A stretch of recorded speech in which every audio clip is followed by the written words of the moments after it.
Diascofoot, le miroir du football de la diaspora congolaise.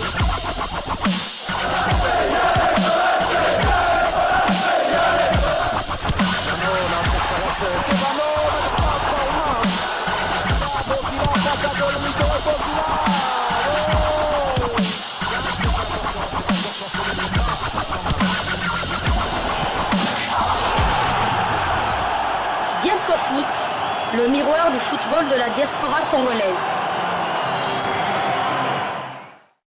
Vous êtes en train de suivre Diascofoot, le miroir du football de la diaspora congolaise. Diascofoot du 8 novembre 2023.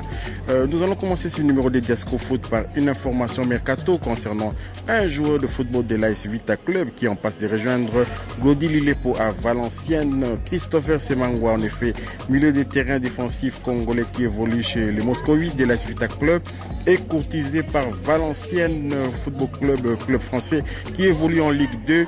Où évolue déjà avec succès Glody Lilepo, lui aussi ancien joueur de l'AS Vita Club, mais venant du club soudanais d'Al-Hilal Omdurman. Selon nos informations, Christopher Semangwa, 23 ans, est dans la shortlist de joueurs ciblés par Valenciennes pour la trêve hivernale. Recruté par l'AS Vita Club de Kinshasa en provenance de Blessing Football Club de Kolwezi dans la province du Lualaba, ancien joueur également de Lubumbashi Sport, avait disputé la Ligue des champions de la CAF durant la saison 2022-2023 avec le club quinois de l'AS Vita Club. Donc voilà, si cela c'est réaliste, ce serait une très bonne chose pour la RDC, mais malheureusement aussi on risque de perdre aussi un joyau pour le Chan qui se profile à l'horizon. Il reste juste à trouver les organisateurs de cette compétition. Pour le moment, il n'y a pas encore de candidatures retenues. Donc voilà, Christopher Semangwa, milieu de terrain défensif de l'AS Vita Club, et on passe donc de rejoindre Glody Lilepo, ce qui serait une très bonne chose pour renouveler quand même notre effectif de Léopard au sein de la diaspora, et dans un club où Glody Lilepo fait déjà bonne figure, ce serait une très bonne chose pour qu'il puisse renforcer quand même cette équipe qui ne doit pas basculer en national en 2-3 françaises. Donc voilà l'information principale qui voulait inaugurer quand même ces numéros de Diascofoot, Diascofoot du 8 novembre 2023. Il y a un événement qui est en gestation du côté de la RDC, à Kinshasa plus précisément, au stade de Martyr, où un match de gala entre les anciens joueurs de la RDC et les anciens du FC Barcelone aura lieu.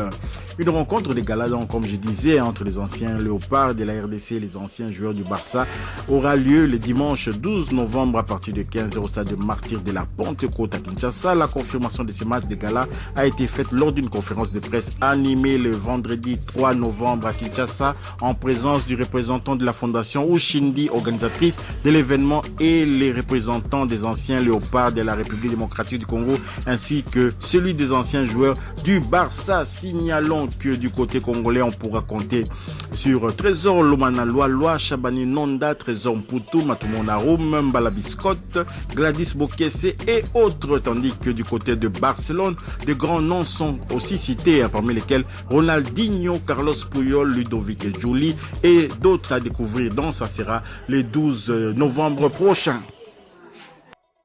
Voilà, concernant toujours ce match gala du 12 novembre 2023, le groupe Ushindi qui organise cet événement a prévu de vendre les billets d'entrée de ce match via l'application bancaire mobile Illico Cash de la Rabobank pour les tarifs suivants. Pour tout 10 000 francs congolais, la tribune VIP $100, les coins VVIP $180 et le pack réservé aux familles nombreuses $250. Donc voilà, comme vous l'avez bien compris, je ne sais pas à quoi signifie VVIP wana, comme le dirait le Congolais, tu éviter ce qui VVIP wana est nini, donc je pense que c'est very VIP, donc $180 quand même, ce n'est pas rien. Il faut savoir que ce match va se dérouler le 12 novembre, et c'est même 12 novembre, le 12 novembre au stade des Martyrs, et c'est même 12 novembre, il y aura un autre match de la Lina Foot Foot qui va concerner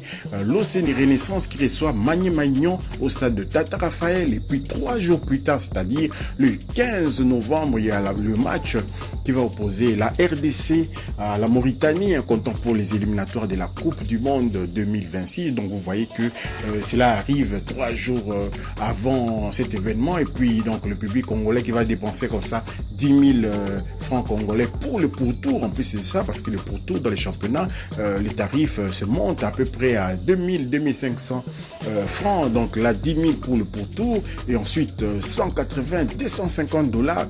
Pour ensuite 3 jours plus tard encore débourser pour les léopards. Ça va être un peu compliqué, ça va être un peu difficile, mais voilà, c'est l'organisation, l'organisateur a prévu cela et donc on va voir ce que ça va donner. Nous espérons juste avoir du bon spectacle et surtout un stade plein, parce que dans un stade vide vraiment ça fait un peu désordre. Des anciens joueurs du Barça, des anciennes légendes du football congolais se retrouver dans un stade vide comme le stade du Martyr de la Pentecôte, c'est pas évident de remplir ces stades là, et donc nous souhaitons quand même bonne chance à l'organisateur. Si vous avez aimé ce numéro de Diasco Foot, c'était un peu court, mais quand même, nous allons vous proposer autre chose un peu plus consistant demain.